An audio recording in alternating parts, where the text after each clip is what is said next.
I never thought this day would come, not in a million years. I'm 30 now, and I'm finally in a position to enjoy the success I've worked so hard for. But that doesn't change the fact that 8 years ago, my parents kicked me out of their house over something I didn't do, something that was a lie, an ugly lie told by my sister, and they believed it without a second thought.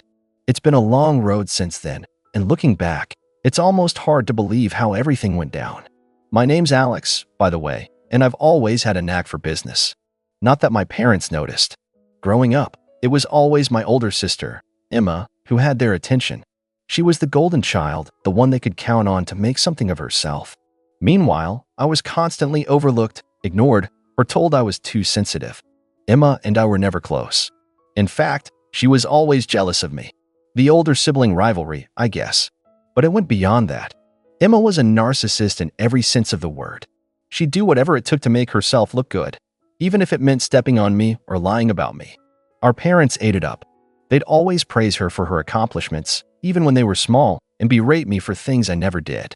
I wasn't allowed to show any signs of weakness or vulnerability. Those were signs of failure in their eyes. They had this image of the perfect family, and any imperfection was a threat to that image. But the turning point came when I was 22. At that point, I was just starting out in the business world. I wasn't rich by any means, but I had a clear vision of what I wanted to achieve. I had a side hustle going, working nights after a regular job, trying to build something for myself. It wasn't glamorous, but it was a start. Emma, on the other hand, was a mess. She had dropped out of college, bounced between several dead-end jobs, and was living in the same house my parents had bought her. They paid for everything, her car, her rent, her bills, her life, and she still complained about it.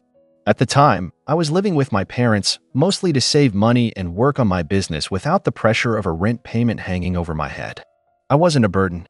I paid my own way for everything I could. But Emma didn't see it that way. She hated the idea of me getting any attention, any kind of praise. So, she started to spread rumors. I still remember the night it all blew up. I was working late, like I usually did, and my parents were hosting a dinner at the house. I wasn't part of the family fun atmosphere, but that was fine with me. I had my plans, and they didn't involve awkward small talk. But I came out of my room to grab a snack from the kitchen and overheard my name in a conversation between Emma and my mom. "I don't know why we keep letting him stay here," Emma was saying. Her voice was dripping with that venomous jealousy. "He's doing nothing with his life, and all he does is sit in that room, playing on his stupid computer all day. I bet he's just waiting for you to die so he can take everything." I froze. I wasn't the type to eavesdrop, but I couldn't help myself. What was she talking about? And then, Emma continued, "I wouldn't be surprised if he's been stealing from you, too. He's probably taking money when you're not looking. I saw him take cash from your wallet once, and I didn't want to say anything because I thought you'd think I was being dramatic. But I think it's time you know. He's taking your money." My heart dropped. I stood there, completely still, as the words sank in. She was accusing me of something I didn't do. I had never stolen from my parents. I was working hard, building something for myself. I had pride in what I was doing. But Emma? She had always been the manipulative one. She had no problem lying to get her way.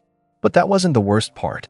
No, the worst part was that my mom, my own mother, didn't question it. She didn't defend me. Instead, she said, "I knew something was off. I've been feeling like he's just using us.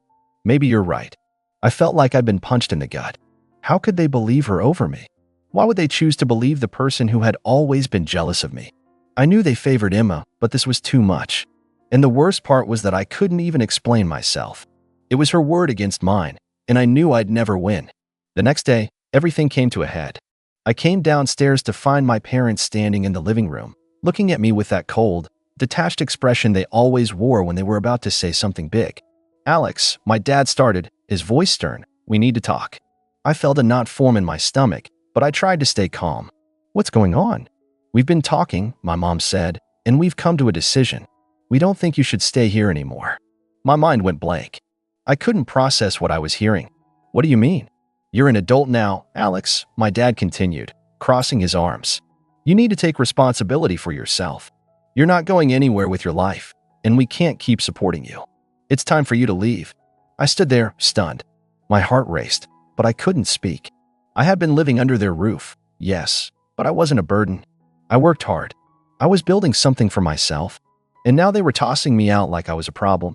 I looked at Emma, standing in the corner with a smug look on her face. She didn't say anything, but I knew she was the one who had pushed this.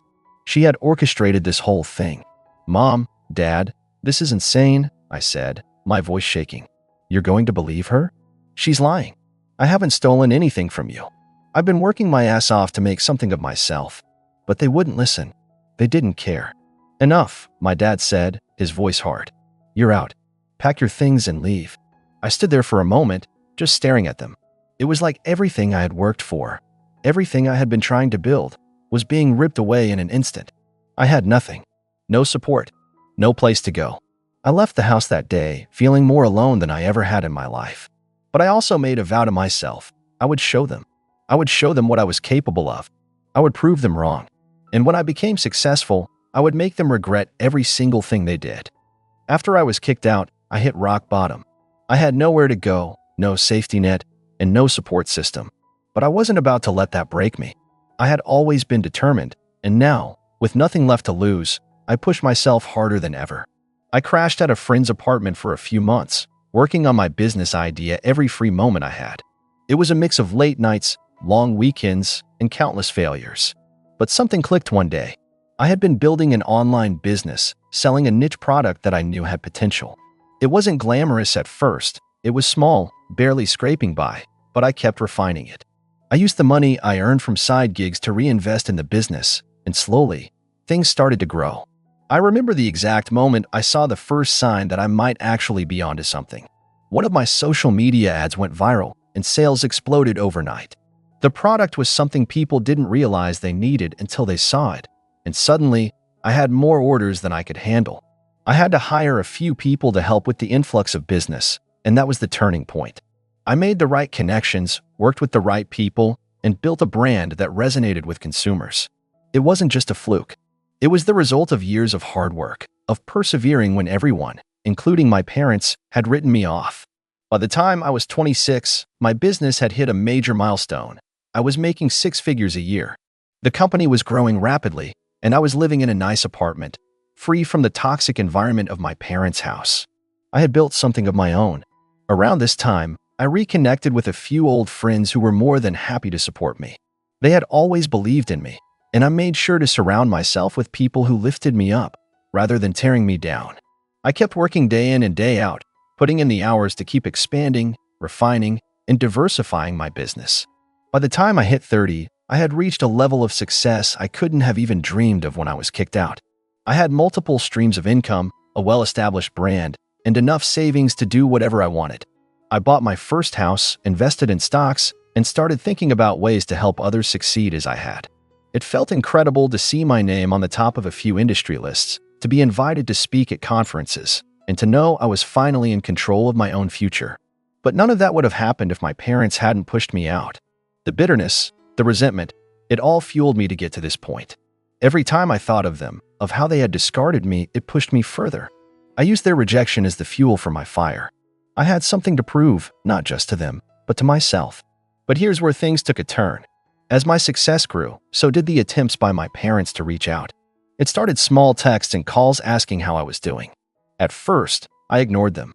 They never apologized for what they did, and I had no intention of letting them back into my life without some real accountability. But then they started showing up at my business events, at conferences, and even at my house. My mother sent me flowers on my birthday. My dad sent me an email saying how proud they were of my accomplishments. It felt suffocating. They wanted to be part of my success, but they didn't want to admit how they had wronged me. They didn't even acknowledge the years they had thrown me away. And then it all came to a head. I was attending a networking event when I turned a corner and saw both of them standing there. They were smiling, pretending everything was normal, but I could see the desperation in their eyes. They wanted me to forgive them. They wanted to pretend like none of it had ever happened. They approached me cautiously, my dad offering a handshake, my mom smiling awkwardly. "Alex, it's so good to see you," my dad said. "We've been following your success. We're really proud of you." I stood there for a moment, trying to keep my cool. "Really?" I asked, keeping my voice even. "Proud of me now, after everything?" My mom stepped forward. "Alex, we've made mistakes, but we want to make amends. We want to be part of your life again." I stared at them. Part of me wanted to snap, to tell them exactly how I felt, to unload all the anger and hurt that had been building up inside of me. But I knew I had to be strategic. I had something bigger planned. You want to make amends? I asked, letting the words hang in the air. You want to be part of my life again? Of course, my mom said quickly. We've always loved you, Alex. We just, no. I cut her off, holding up my hand. You haven't always loved me. You kicked me out of the house because you chose to believe a lie my sister told. A lie that ruined my life for years. You don't get to just waltz back in now that I've made something of myself. The silence between us was thick. I could see the guilt creeping into their faces, but they still wouldn't admit it. They wouldn't admit they had been wrong. They just wanted to come back into my life because they could see how much I had accomplished. My dad tried to deflect, his voice shaky. We're sorry, Alex. We were just trying to do what was best for you, but we can see now best for me. I interrupted. You threw me out because of a lie my sister told about me, and you never even questioned it. You believed her over your own son. You didn't care about what I was going through. Do you know what it felt like to have no one on my side? To be left alone with nowhere to go? I had to fight for every single thing I have now. And you don't get to just show up and act like everything is fine. Not without acknowledging what you did. I could see it now, their guilt, their shame. But it wasn't enough. Not yet. My mom opened her mouth to speak, but I wasn't done. And I'm not going to forget it. So don't think this is some kind of happy family reunion. If you want to make amends, you'll have to do a lot more than just show up at my events and say we're proud of you. You're not getting back into my life just like that. Not without consequences. As I stood there, the weight of the words I had just spoken hanging in the air between us, my parents shifted uncomfortably. Their smiles faltered, and for the first time in years, I saw genuine remorse in their eyes. But I wasn't ready to let them off the hook. Not yet. My mom's eyes welled up with tears, but I refused to give her any sympathy. After everything they had done, after the years of silence and distance they forced on me, I wasn't about to feel sorry for them. They had broken my trust, and no amount of tears could fix that. I know you're hurt, Alex, my mom said, her voice trembling. We made a mistake. I see that now. I just want to make it right. You can't make it right, I snapped, cutting her off. Not just like that. You can't erase the last 8 years of my life. You can't pretend you didn't turn your back on me when I needed you most. You don't get to waltz back in and expect everything to be okay because I've succeeded. You don't get to rewrite history. My dad looked like he was about to say something, but I wasn't having it. No, you don't get to say anything else. You can apologize all you want, but you'll never truly understand what you did. You don't get to decide when I'm ready to forgive you. That's not how this works. For a moment, they both stood there, looking defeated. But I wasn't done. There was still one thing I needed to do. You want to make amends, right? I asked, my voice cold. You want to prove to me that you're truly sorry? Then I'll give you a chance. A real chance. But not until you've shown me that you understand what you did. And here's how you'll do that. My parents exchanged a nervous glance. My dad opened his mouth to speak, but I raised my hand again, signaling for him to be quiet. First, you're going to publicly apologize to me. I want a full, sincere apology, not some vague, half-hearted message. You're going to admit to everyone what you did to me. How you believed a lie over your own son and turned your back on me when I needed you most. My mom's face turned pale. Alex, I don't know if you don't get to decide what's too much, I interrupted. I've had to live with the consequences of your actions for years. If you want to even begin to make things right, it starts with owning up to what you did. You'll tell the world the truth about what happened. And not just that. You'll apologize to my friends, to the people who stood by me when you abandoned me. You'll apologize to everyone who's been there for me in ways you never were. There was a long, uncomfortable silence. I could see the hesitation in their eyes, the reluctance to fully admit how wrong they had been. But they knew I was serious. I wasn't going to let them back into my life without proving they had changed. You want to know what else? I continued, my voice getting colder with each word. You'll also take full responsibility for what happened with my sister. You'll admit that she was the one who lied and that you let her do it. That you let her tear our family apart. You'll tell everyone the truth, not just about me, but about how she ruined my life. How she manipulated you into believing that I was the bad guy. My parents flinched at the mention of my sister, and I could see them both exchange a look, but I wasn't done yet. After you do that, I said, then, and only then, will I even consider allowing you back into my life. But don't expect me to just forget everything. You'll have to prove to me that you're not just trying to take advantage of my success. You'll have to show me that you truly understand how deep the wound goes. I could see the struggle on their faces. They were torn, unsure whether to fight back or to comply with my demands. But at that moment, I wasn't interested in what they thought. I had the upper hand, and I wasn't going to let go of it. Finally, my dad spoke, his voice low and hesitant. "Alex, we didn't know. We thought you were just going down a bad path. We didn't see how much you were hurting." I shook my head. "You didn't see because you didn't care. You never cared enough to ask the right questions. You never cared enough to find out the truth. And that's something I'm never going to forget." My mom stepped forward again, her hands trembling. "Please, Alex, we know we made a mistake. We're so sorry. We want to make it right. Please, don't shut us out forever." I took a deep breath, trying to keep my composure. I could feel the rage building inside of me again, but I knew I had to stay calm. This wasn't about winning in the moment. This was about making them understand the consequences of their actions. "You want to make it right?" I said, leaning in closer. "Then prove it. Prove that you can take responsibility for what you did. Until then, don't expect me to let you back into my life. I'm not some charity case you can just use when it's convenient for you. I'm not going to let you erase the past. You'll have to live with it." With that, I turned and walked away, leaving my parents standing there in stunned silence. I could hear them calling my name, but I didn't look back. I couldn't. As I left the event, I felt a strange mixture of satisfaction and anger. Part of me felt like I had won, like I had finally stood up for myself after all these years. But another part of me was still angry. Angry that they thought they could just waltz back in after all the damage they'd caused. I wasn't ready to forgive them. Not yet. But I was ready to make them work for it. This wasn't over. Not by a long shot. I didn't hear from my parents for a couple of days after that confrontation. I think they were both shocked and humiliated by the demands I'd made. I knew they'd try to avoid taking responsibility, but I wasn't about to let them off the hook. I wasn't playing games anymore. This was their chance to prove they understood the depth of what they'd done, and I wasn't going to make it easy for them. Finally, my mom called me.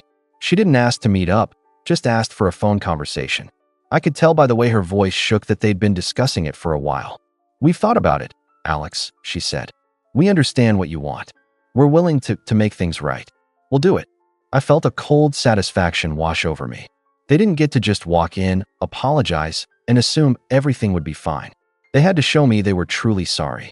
They had to prove they could own up to their mistakes in the most public way possible. I didn't let her off easy. I want it on social media. I want it public. You'll write a full post on whatever you use. You'll tell the world what you did. Tell them how you believed a lie and kicked your son out. Tell them how you turned your back on me when I was struggling. Make sure everyone sees it." There was a long pause on the other end of the line. I could almost hear her trying to collect herself, probably wanting to negotiate. But I wasn't negotiating anymore. I want everyone to know exactly what happened. I want the people who followed your lies to see it. I want my friends, your friends, and our extended family to know how you turned your back on me. My mom sighed, the sound of defeat heavy in her voice. "All right, Alex. We'll do it. We'll tell everyone the truth. But after this, after all of this, will you at least try to move forward?" I didn't answer immediately. Instead, I took a deep breath, reminding myself of everything they had put me through. The years of silence, the pain, the humiliation. They hadn't changed that much. "No," I finally said, my voice steady and cold. "Once you do this, I'll consider it. But until then, I'm cutting contact with you." She was silent again, and for the first time, I realized how much my words were affecting her. She didn't say anything for a while. Then, very quietly, she muttered, "I understand." I didn't respond. I knew there was no point. It was time for them to face the consequences. A few days later, my parents did what I'd asked. They posted on their social media accounts, publicly and with no room for ambiguity. My mom wrote a long post with a picture of me from when I was younger, right before everything fell apart. In the post, she wrote how they had kicked me out after believing a lie my sister told. She admitted how they had wrongly sided with her, even though they knew deep down something didn't feel right. She apologized to me for turning their backs on me, for not being the parents I deserved. She expressed regret for the pain they had caused and how they now understood the gravity of the situation. My dad posted a similar message, though it was shorter and less emotional. He apologized for not listening to me and for believing the worst in me without ever giving me the benefit of the doubt. He admitted that he had been wrong, and while it was too late to undo the damage, he hoped that somehow, some way, I would forgive them. The posts were there. out in the open for everyone to see. The people who had sided with my parents during the whole mess saw it. The people who judged me without ever asking my side of the story. They saw the truth for the first time. But did that make things better? Not for me. I knew my parents were only doing this because of my success.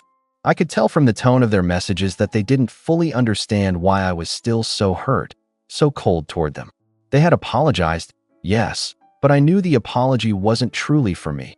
It was for them. They wanted to ease their own guilt, and they thought this would fix everything. But I couldn't be fooled anymore. I never responded to the posts. I didn't comment, didn't message them privately. I knew that anything more would just be me giving in.